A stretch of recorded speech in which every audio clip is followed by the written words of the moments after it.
book, don't get stuck on sad pages. Rainy days with no money. Hard work lead to days that are sunny. Looking back, it was all needed. The problems, the pain, the trauma, the grieving.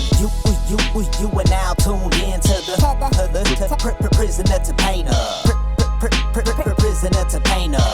Hard work, dedication. Rainy days, inspiration. Prisoner to painter. And now, a word from your local hope dealer. Hello and welcome to the Prisoner to Painter podcast. Tonight I am going to be interviewing Nathan, my husband. I'm looking forward to it. Yeah, I'm really excited. So, I know I asked this question last time, but I'm going to start with where we are now. Okay. What made you want to start a podcast? Well, I guess what made me want to start a podcast was I've been listening to a bunch of podcasts, and you can learn a lot. You can learn a lot of education. You can learn a lot of inspiration. It just fills the time. It's entertainment. But what really made me want to start this time is, and I'm just going to name drop, I ran into an old lawyer of mine, Mr. George Lyons, at the MLK dinner, and he invited me on his podcast to tell my story. I called his office a few times, and he's yet to get back with me. And I don't know. I said, you know what? I'm just going to make my own then. And then he wanted me to tell his story, or he wanted me to tell my story on his podcast. And I thought, how cool would it be if there was just a podcast full of inspirational stories? Okay. So, what type of story is your story? My story is full of a lot of hardship that I caused on my own, a lot of victory, and a whole bunch in between. Okay. Where did it start? Well, I guess my story starts before I can even remember, and it will become relevant later on in the episode. But I say my story starts when my sister passed. So my sister passed when she was 2 months, 2 weeks, and 1 day. That's why my favorite number is 23. 2 plus, So that the reason I say my story starts there is because later on in counseling, which I'm sure we will discuss, I acquired a lot of grief. Acquired grief. Like, I don't remember it, but seeing my mom and dad grieve so hard, it shaped some of my childhood not so greatly. So I'd say my childhood starts there, or my story starts there. But But I grew up in Fowlerville is actually where my whole story starts. I was born in Munich, but I don't recall, because I wasn't even 2 years old yet. Right. So, you said it started with your sister. So how did things go after your sister passed? Well, so my sister actually passed with my Uncle Joe, who unfortunately just recently passed. God rest his soul.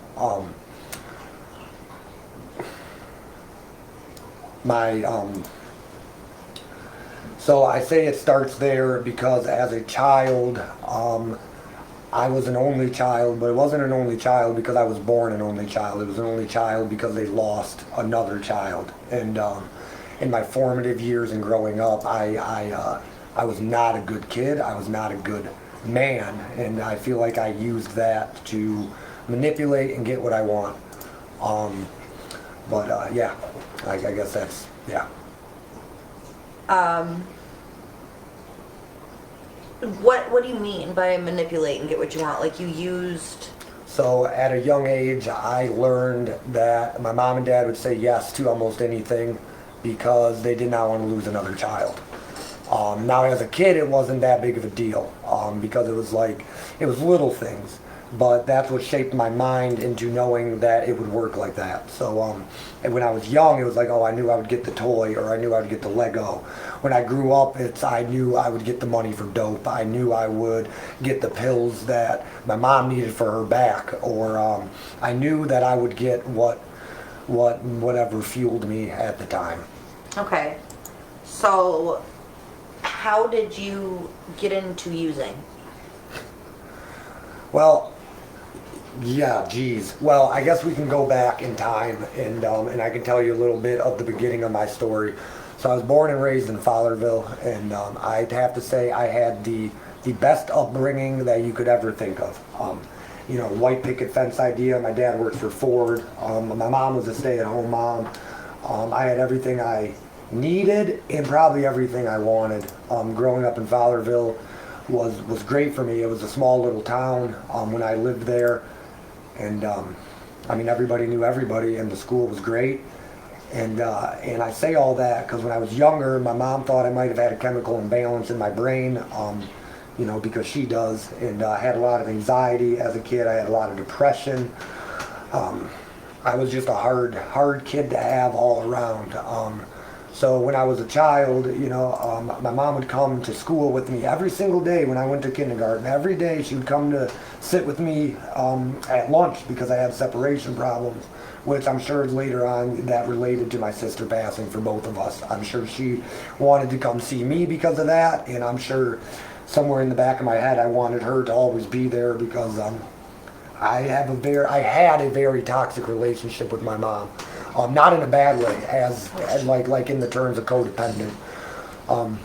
But I say all that because when I was a kid, my mom just did the best she could, and she tried her hardest. And I'd say about 3rd or 4th grade, they really thought I had a problem. But you know, back in the day, kids, they couldn't sit still.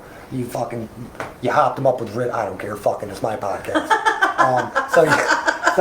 So you hopped them up with Ritalin, or you hopped them up with Adderall, or whatever you gave them, which it makes no sense. You give a kid Adderall to sit still, but that's another story. Well, that's with the chemical imbalance and things like that. So they tried giving me all these drugs to simmer me down, and the drugs screwed me up even more. And I had to go to an inpatient school. I don't hear about them much anymore, but so instead of going to normal elementary, my mom would drive me to Brighton every day to go to a school, like for kids, but it was like an intensive outpatient school. So I was probably 10 years old, and they had to drive me there every day until I got my mind right. But the issue was my mind wasn't right because the doctor put me on Ritalin, and I was getting hallucinations, and I was getting really screwed up in the head. Now, I'm not going to say that's the reason I started using, but I'd have to say that was a huge factor in why I started using in the future, because I found out that a drug can make you feel good, a drug can make you feel funny, a drug can make you feel, I mean, hell, you name it, a drug can make you feel it, good, bad, or indifferent. Do you remember the first time that you found that out, like using something and it made you feel how you needed to feel at the time? You know, so I actually don't, but I do remember times back when I was young. It was me, my buddy Kendall, my buddy Will, living in Gregory. I was 10 years old, and I'd sneak inside and steal Michelob Light from my dad, and they caught me.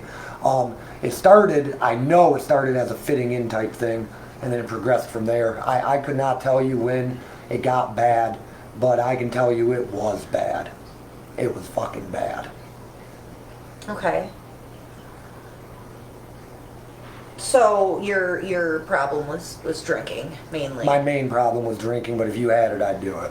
Right. So you were take it or leave it. Take it all, leave nothing. Okay. Okay, so being an addict, being somebody who had an addiction, Yep. when was the addiction the problem? When was it starting to cause you problems? Maybe you hadn't noticed yet, but you started getting into trouble. As soon as I moved to Jackson. And I'm not saying nothing bad about Jackson, because I love this town, I love this community, and that's why I'm trying to do this, to give back. But I moved from Fowlerville. Sheltered might not be the right word, but I lived in Fowlerville. I was young, and maybe it was just when I moved I was 13, so maybe that was like, it might not have just been the move of cities, it might have been the age, hanging around with the wrong people. But I started young, very young. 13, started smoking dope. And by dope, you mean weed? Weed. Okay. And then I contribute some of it to moving to Jackson, because when I was in Jackson, I was a nerd. I was a geek. I didn't have many friends. There was no smoking weed. There was no, and that's why I say I can't contribute at all to moving to Jackson, because I was stealing beers and just to fit in. But when I moved to Jackson, it seems like my life slowly started going downhill. Now, it also could have been because I was young and just getting here and switching schools. I mean, there could have been a lot of different factors. So we got a shout out to your mom. Right on! Tyler said your mom is the sweetest. She's awesome. And same with your dad. They've always treated your friends as if they were their own. Yeah. Tyler? Oh, right on, Baldo. Nice. Yeah, dude, I remember when you and my dad threw down, you're wrestling in my room out by the 145 truck stop. I'll never forget that. Ever.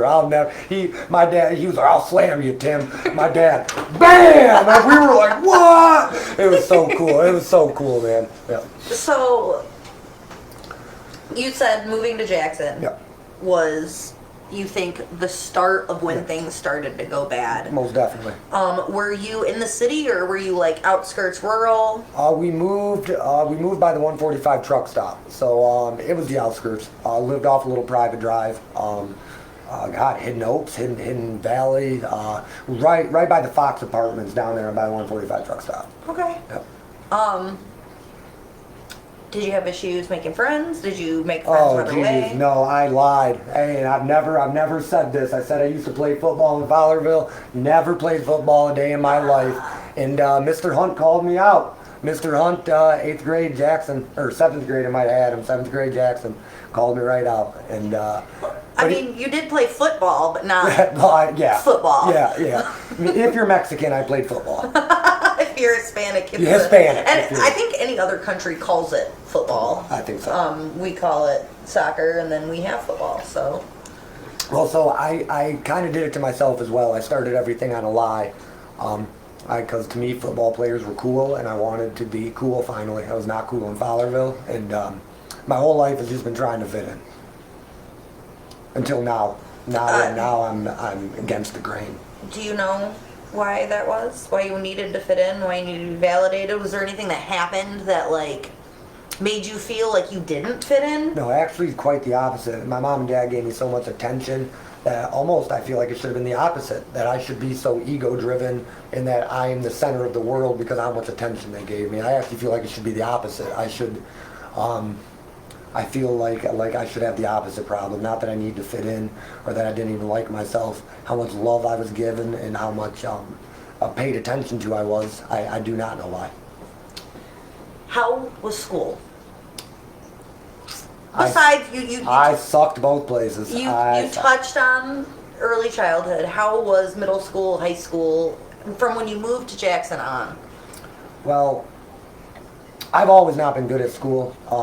Not because I'm not educated, because I do not like homework, I don't like tests, and I just didn't like showing up. And that was half the problem. And I learned that later on in life, half the battle is showing up.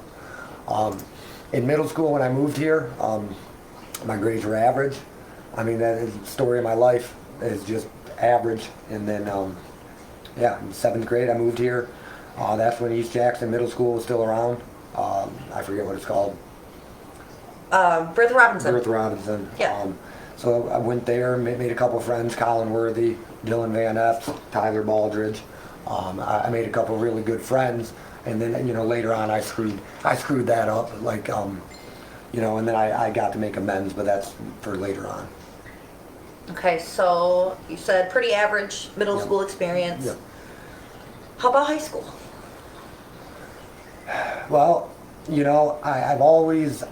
My addiction started probably middle school. Now it wasn't as rambunctious. It wasn't as much. I wasn't smoking dope every day. I wasn't drinking every day. But I get to high school and just the same story. I just wanted to fit in. It's funny because when you're a kid getting in trouble, people think you're cooler. Smoking dope, people think you're cooler. Or it's a misconception because now thinking back, I wasn't cool and I never was really cool in school.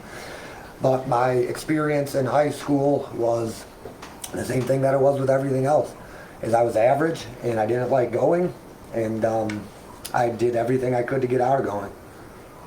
And then that goes back to my mom and dad, and like I said, nothing ever ill will speaking of them, nothing ever bad.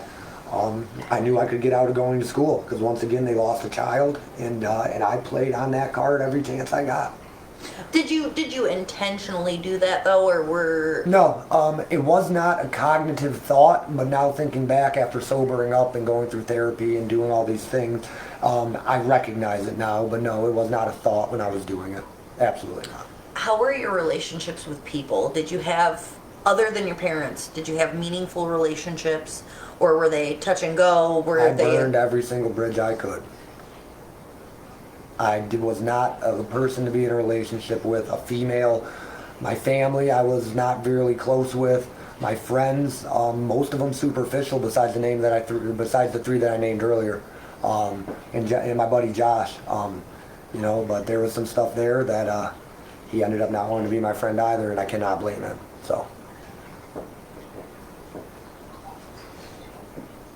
Have you ever been in trouble for your use? I have been in trouble quite a bit, but I do not want to skip that far ahead. The first time I got in trouble was at East Jackson. It was 9th grade. My buddy Josh was going to ride over, get on the bus together. I got busted selling pills. And actually, it's funny, the reason I got caught is because I actually borrowed a lighter to somebody. Now, mind you, you shouldn't have a lighter anyways at school. So they searched my bag and they found a bunch of pills. And but because the principal searched it, and without the cop there, they couldn't do anything about it. So my life has also been a lot of catching breaks, but the catching breaks has made me think that I'm invincible, that I can't get caught and I can't get in trouble. So I started learning that at a young age, that even if I get caught, nothing happens. But did you ever get in trouble in school before it was substance related? No. No? No, I correlate my bad behavior with drugs and alcohol. They go hand in hand. How was your attendance? Terrible. Throughout Terrible. Elementary? Terrible. Why was that? Well, I did not like going to school, clearly. I don't know. Actually, I got in trouble for truancy. I don't remember the year, but my mom wouldn't make me. But also, I was a handful, so it'd be kind of hard to blame her for trying to make me do anything. So. Do you think you can be dramatic sometimes? I think that's an understatement. Hi, Crystal. Sorry, I'm kind of running both interference and. That sounds good. So you said you didn't want to skip far ahead to where you got in trouble, and. That's fine. You're the host, but what I wanted to touch on first, that's the first time I've never been suspended, never been expelled, never nothing, and when they found those pills, first time I got suspended for 7 days, and it was a rude awakening, but that was the worst thing that happened. So you mean to tell me you're not going to make me come to school? That was not really a punishment. It was a reward for bad behavior. Yes, and in your eyes, yes, well, and then in the future you'll see how I get away with more and more and more. So I feel like if people get the right what's the word I'm looking for, punishment, the right if people realize that there is risk and reward, that there could be something bad that happens because you do this, then maybe I would have learned it quicker. But I never had any bad repercussions. Honestly, even still to this day, looking at 25 years in prison, I still have not had really a repercussion.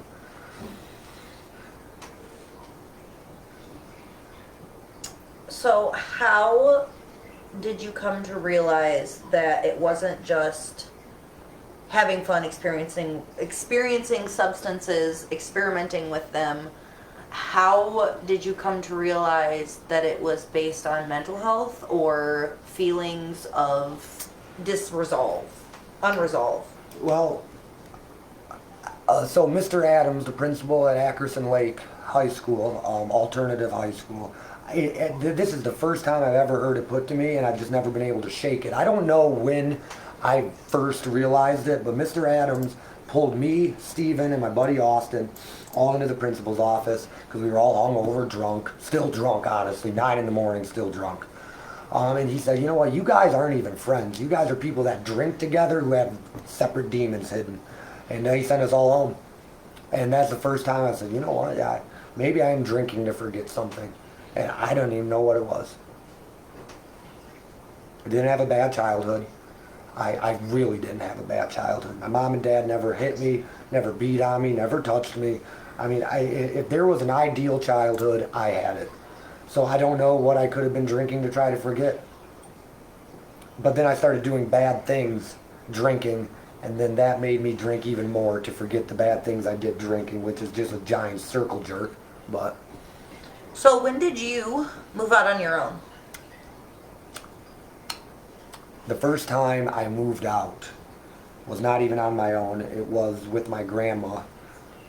She really had my best interest, and my mom and dad just couldn't handle me anymore, and they thought that it would help moving in with my grandma, and then that didn't help.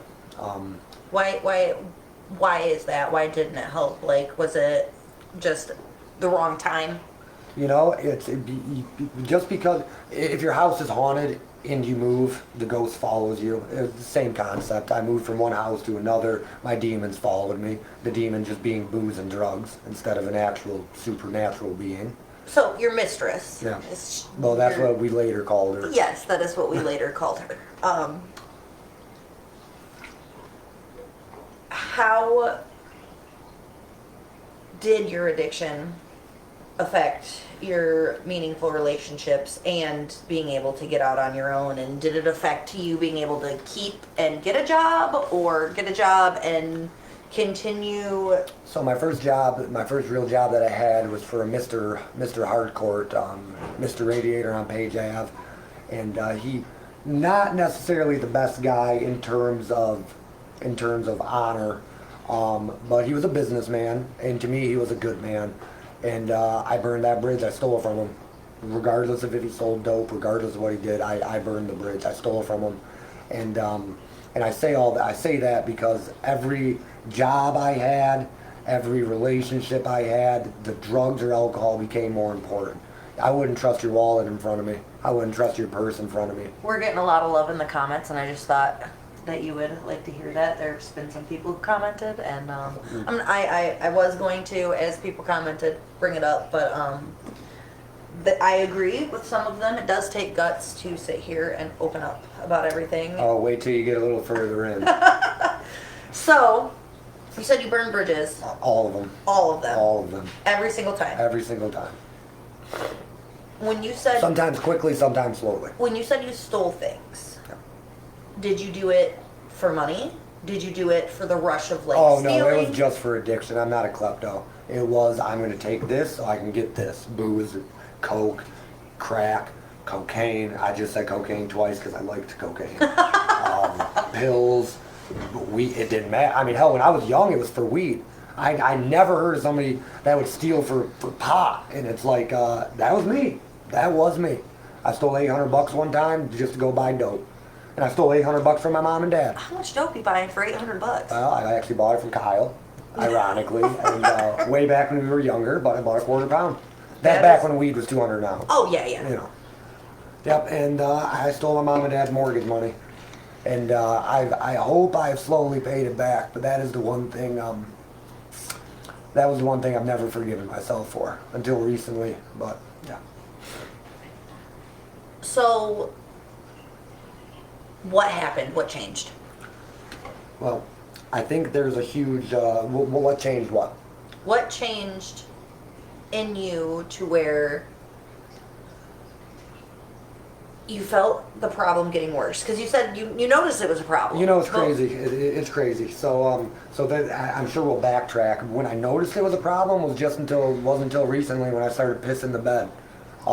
So 15 years of doing drugs and drinking. Last time 5 years of I get out of recovery court, and I'd like to backtrack to that story. Yep. Really. When I get out of recovery court, I graduate flying colors. I've never had a dirty drop and never missed court. All these great things. I graduate and I go and get drunk to celebrate.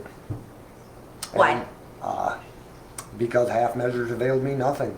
I always wanted to drink and I never planned on quitting. Now in my head at the time, I loved it and I really thought that I would never drink again until this time around. And when they say God will lift your obsession, He did me. That day, I'll never forget. I'd never drink again. And I mean it. Okay, so backtracking Yeah. to recovery court. Yeah. How did that come about? Well, so this is probably one of my favorite parts of my whole story. So it was back when I was 17. Me, Michael Henry, he's in prison, and Scotty Hall, he died. We all decided to steal. Well, they decided, and I am a follower. They decided to steal some four-wheelers, steal some stuff, store it at my mom and dad's house. Decided to grow some pot at my mom and dad's house. Decided to steal Tyler DeMay's grandmother's car. Parked it out back behind the barn. Was just not a good person to be around. Nobody trusted me. I hung out with degenerates, drug addicts. I hung out with terrible people. Chief Pittman, hopefully he'll come on my podcast, Chief Pittman. He arrested me, and that was the real turning point in my life. I guess I even missed an even better part. I got 3 DUIs in the same month before I was 18. All in October, I got 3 DUIs. Judge Goostery, love him to death, gave me 3 separate PR bonds, told me to get it, told me to quit fucking up. And he took a chance on me every time. And get DUIs, he lets me out, I go and steal stuff, I fucking take Xanax bars. I'm as low down as you can get as a human being. And looking at going to 25 years in prison because of habitual offender charges. I got 3 DUIs, that's a felony in a month. I got 6 counts receiving concealed stolen merchandise, more than 20,000. I got 1st degree and 3rd degree home invasion. I mean, honestly, the list goes on. My mom and dad pay my way out of it. That is the best way to say it. They pay my way out of it. Buy me a lawyer. Mind you, I was remorseful. The drugs and alcohol made me do it. My deal was recovery court. Chief Pittman was a big part of that because I was cooperative with him. And sorry, I'm getting a little shaky, but I was cooperative with him. And Jared Jarzinka, the prosecutor, was nice enough to cut me a deal and take all the prison time off the table. If I go through recovery court and I successfully do it. So they let me out on another PR bond after they accept me in the recovery court, and guess what I do? Go get fucking drunk and take a bunch of Xanax and wind up in jail again. And they decided not to let me out until recovery court accepted me, which was probably a good idea, but it's probably the best thing that could have happened to me, because if I would not have been in jail, I would have not stayed sober. How was facing possibly 25 years in prison? How did you feel about it at the time, and how do you feel about it now? At the time, because I never had any repercussion, I was fine. You just didn't think you were gonna go? I didn't think it was gonna happen, and and then when you get closer, and I might have had to testify in front of Mikey, tell him what he did to get some of my deal, and that was more nerve-wracking because I was trying to save face, and you're trying to keep up your appearance to the people you rolled with, which doesn't really matter because they're all dead or in prison or drunk. So I mean, so why was I trying to impress somebody that had no interest in? If the roles were reversed, he would have did it with no issue. And yeah. So how do you feel about it now? How do I feel about it now? That is probably the best thing that could have ever happened to me, because now I'm a success. And now success means more to me because I've seen what the opposite of it is. So after all of that. Well, so I get 3 DUIs, I get all these felonies, I get all this stuff. I get accepted into recovery court, which is a godsend. Best program that I feel like could ever happen for somebody like me. They accepted me into recovery court, and a friend of mine now, the old head of recovery court, took me to my first meeting. And he went out of his way to make sure I was okay. That might have been his job, but he went out of his way to make sure I was okay. And I'll never forget him. And went to a meeting, and I'll tell you what, I never missed a drop. Because when the eyes are watching over me, I have a great way of not screwing up. Right. It's funny how that works, but I didn't screw up the whole time. I went through recovery court probably about 2 years, and I didn't screw up once. And then and I built a good relationship with a lot of people, and people trust me again, and apparently I thought, you know what, that's not cool, and I went and got fucked up. Have you ever falsified a drop? Never. Never, ever. Now, mind you, it's kind of hard when you're pissing in front of a guy staring at you. Well, that's not necessarily what I mean. Were there times that you were using and you still had to go drop, but you knew how to do it in a way where you would be fine if you had to randomly. So towards the end of my probation, I used to have to blow and drop in the morning because I was an alcoholic. So they want to breathalyze me in the morning. So, you know, if I drank the night before, it was probably still in my system. Now, mind you, I have a breathalyzer in my truck at this point. But the one time I got drunk and I was supposed to go blow the next morning, I called my probation officer, Ashley. And then this is where the manipulation comes into play. I manipulated it.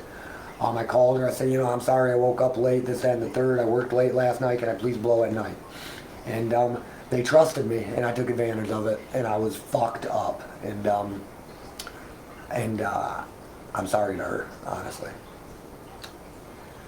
So where was the turning point after you were in recovery court? And I know that when I met you, you were on the tail end of some probationary things. How long was your probation? 5 years, lifetime probation, is what they call it, but Right, 5 years. right. How were things right after that? Well, so I get off, you know, and it's I get my job for trips the first time, and he's one of the biggest parts of my success story, and I will say this openly and loudly: Phil Tripp saved my life. End of story about that. Phil Tripp saved my life. I went to work for him, taught me how to prep cars, taught me how to tape cars. I get with a girl. That's back when I was younger, so getting with a girl means I gave up everything to spend time with her because I'm not an adult. I didn't realize that you need your own life still. You need the job. You need separation. And I just didn't do that. Lost my job over a girl. It was not her fault. It was my fault. But I lost a job and I lost my sobriety.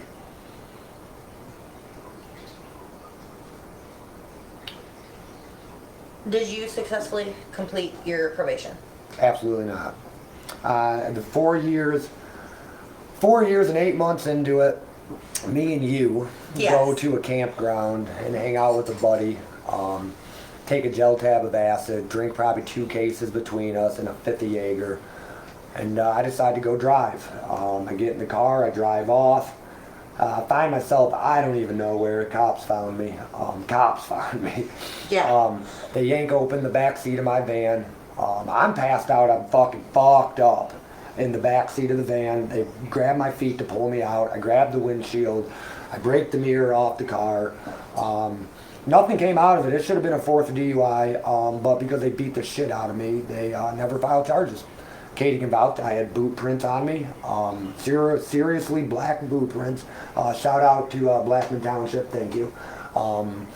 Beat the shit out of me, but they didn't file my 4th DUI, probably because of that.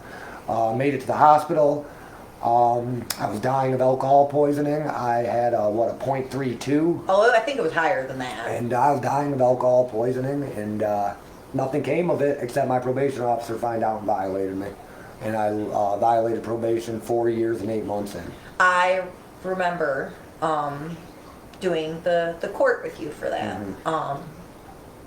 Also thought I was going to prison that time. Yes. Yep.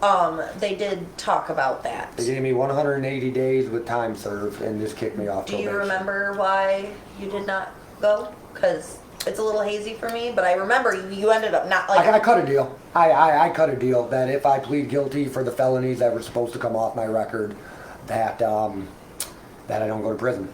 So you became a felon? Yeah. Well, my felonies would have been expunged after I completed probation, but because I screwed up probation, my felonies were not expunged, and now I'm a 4-time felon. How did that feel? I mean, we were newly married. You had 4 months to go. How did that feel for you? I felt like a failure, like everything else in my life. At that point in my life, I felt like I could never do nothing right. I failed time and time and time again. I let everybody down. Now, mind you, that's the woe is me, but I'm a drunk. I'm a drug addict. Everything's wrong. Everything's bad. It's never my fault. How could it be my fault?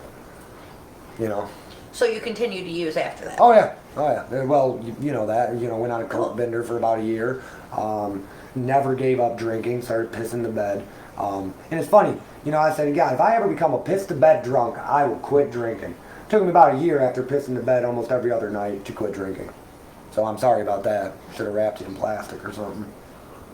A little loud. Oh my goodness. Yeah. So, we have covered a lot of bad. Mm-hmm. When did stuff start looking up? I'm not saying like when did you absolutely quit. Well, honestly, when everything started getting good, in how long have we been running this? About It has 40 been minutes. 34 minutes. Perfect. So this is the part I really want to focus on, but we put part 1 because I don't feel like we covered everything that I wanted to, but I'm not going to keep these people Well, here for 2 tell me. hours. No, this is perfect. So what started happening is Phil gave me a chance to become a painter, and I will hold true to this till the day I die. Phil Tripp saved my life. You can vouch for it. I got my job back. I was drunk in Town Bar. I call him. I was making coffee at Tim Hortons. I just left Mako. Down and out. I called Phil Tripp. I said, Phil, man, I really need a job. He said, you start tomorrow. I'll be here at 8. Because I had a repertoire with him. I get in at 8, and I become his go-to guy again. But I'm still drinking. Still drinking every day. So, eventually our relationship fades away a little bit. He gets angry at me more, but he always assumed the best of me. So he let me. Podcast 70 time limit says Billy Ramirez in the comments. So, shout out Billy. So Phil lets me take my time becoming a success, I guess. I mean, he's my mentor, and he still is my mentor. I love that man to death. I love him. He let me keep screwing up. He just distanced himself from me, made me work at the shop instead of working for him. I start prepping cars again for him. I start taping cars again for him. He makes me the painter after a lot of stuff goes, down at the shop. He makes me a painter, and I fuck up every day for 6 months probably. Every day, and this man still didn't fire me. I cost him probably $100,000. Never fired me. Never asked me if I was drinking again. He knew. I know he knew. And How did you know he knew? Was there a point where he addressed it? nope. Me and him's known each other for years, and it's just a look of disappointment when he talks to you. He's not talking to you disappointed because you're just not trying. He knows that I'm trying, and I just can't. Because I'm a drunk. There's something more important than him. Just like there was something more important than you. Unfortunately, it was booze. So Phil calls me one day. Me and her's going on a camping retreat. He calls me up and he says, when you come back and if you don't get your shit together, you're fired. End of story. Katie was halfway out the door. I was about to lose my house. Everything was going terrible. And I go on this retreat with her. I call it my God retreat. It was just some friggin' campground. But I go with her, and I never quit. I never drank since. I do want to put my perspective Please on do. that story Please do. because I had been telling you for a week, hey, we're going on this trip. Yeah. I'm not your mom. Yep. I'm not going to pack for you. I know what you're going to do. You're going to get drunk the night before, say you'll do it in the morning, and Yep. then you're going to wake up. Yep. Because I remember when you were drinking, you would wake up so much anxiety. Yep. Everything was an issue. You were sorry. You felt bad. Like you were just swimming in all these negative feelings. Mm-hmm. And I knew that was going to happen. So I said, honey, you need to get it prepared Mm-hmm. for before we go. Because I have stuff I have to do in the morning Yep. before you can meet me out there. And I'm not going to be able to do it for you. And I remember you said, oh no, I'll get it. It'll be fine. I don't need a lot of stuff. And I'm like, well, we're going for a few days. You know, you need your toothbrush and all that. And we woke up that morning. Covered in piss. Yes. My piss, clearly. And clearly. I had to clean myself up, get the dog around, do everything prior. And you woke up and you just needed all the attention from me to say it was okay. And I decided I was not doing that. Yep. I was not doing that. Best thing that ever happened. I finally had a consequence for my actions. It's funny that I needed it from somebody I love, not the state or not. Right. I'm scarier than the state. That's awesome. You are scarier than the state. Yeah. But so I go there. The next day the next couple days we stay there. I go back to work, and I never fuck up a car since. I mean, there's obvious repaint stuff There's been happens. circumstances. Stuff happens. But because of lack of caring or being a drunk, Phil never fired me. And he actually gave me a raise. Gave me a raise after I got my shit together, and I mean the man saved my life. So now it's 16 months since then, and I still got the same job. I make a lot of money, and life's good. Life's very good. To go from having to drink and drug every day, felonies on felonies, DUIs, breathalyzer in my truck, being homeless with you, living in a motel. I mean, there's a lot of stuff we missed, but well, I mean, there's a lot to cover. There's a lot to cover. That's why I want to do a part 2.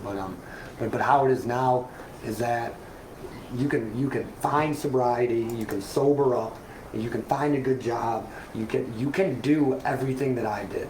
Anybody can. I would like to touch on. I remember your friend that you have known from Xbox for a very long time. Skittles. Yes, Mr. Skittles Sir Skittles. 7755568. Sir Skittles. Yep. Has. I'm not going to go much into his story, but he has been sober for quite a while. He lost function of his legs. Yes. How bad of an alcoholic he was, and now he runs a recovery center. Yes, but and can walk. Came up to meet us in person for the first time. Yep. I was so excited. I know you were so excited. And you were still drinking at the time. Yep. And so I quit drinking. How did that go? I know you quit for a little bit. Well, I you know, and the way my brain works, I'm constantly at battle with myself. So I quit drinking when Skittles came up here for a week because he's that good of a friend to me. He is so good of a friend to me that I said, you know what, I'm going to quit drinking while he's here because I love him. And I've always battled myself with this. Why couldn't I do it for you? Why couldn't I do it for my mom? Or why couldn't I do it for my dad? And I just came to realize that it was getting close to the time that I was just ready in general. It was like the pre-game to my sobriety. Well, I remember you did not want to trigger him into drinking. You did not want to set him off and risk his sobriety because you knew what that meant to him. Yeah. Well, that's back when I cared about people more than I care about myself. Now I care about people about equally as I care about my love thy neighbor. How are you feeling? I didn't cry like I thought I was going to. I did well up a little bit though. I know there's a lot more you want to cover. Do you want to talk about your perspective of how we met?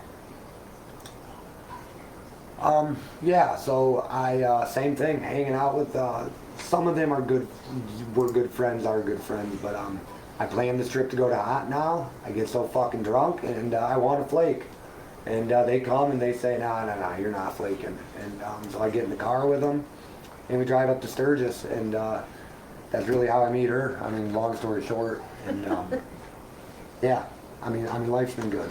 Life's been very good to me, and I feel like I didn't talk as much about some things I wanted to. Like I said, we can go back in a future episode.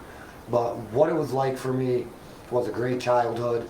But that doesn't mean that you can't fuck up along the way and then find your way back.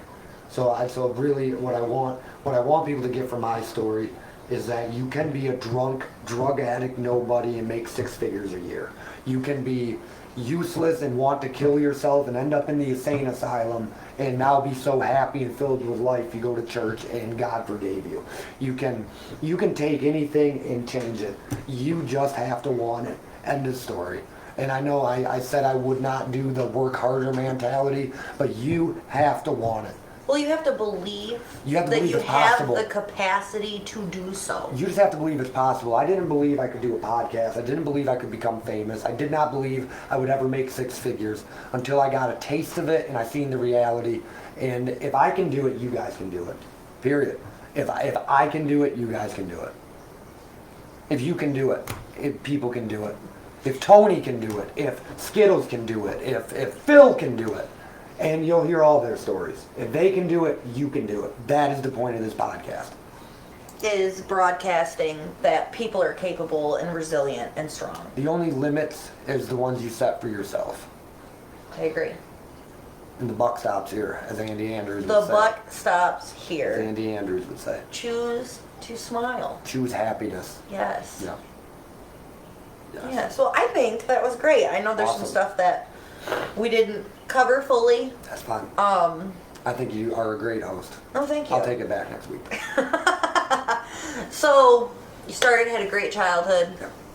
There's been some traumatic things that happened. That I did to myself. that you did to yourself, and others were is out of it- your control. So is though. it trauma or is it self-sabotage when you do it to yourself? But when you're a child, I think it's trauma because you don't have the self-awareness to know what you're doing to yourself. Fair enough, but then it turned into self-sabotage. Yeah. So do you still struggle with sabotaging today, like now, where you are?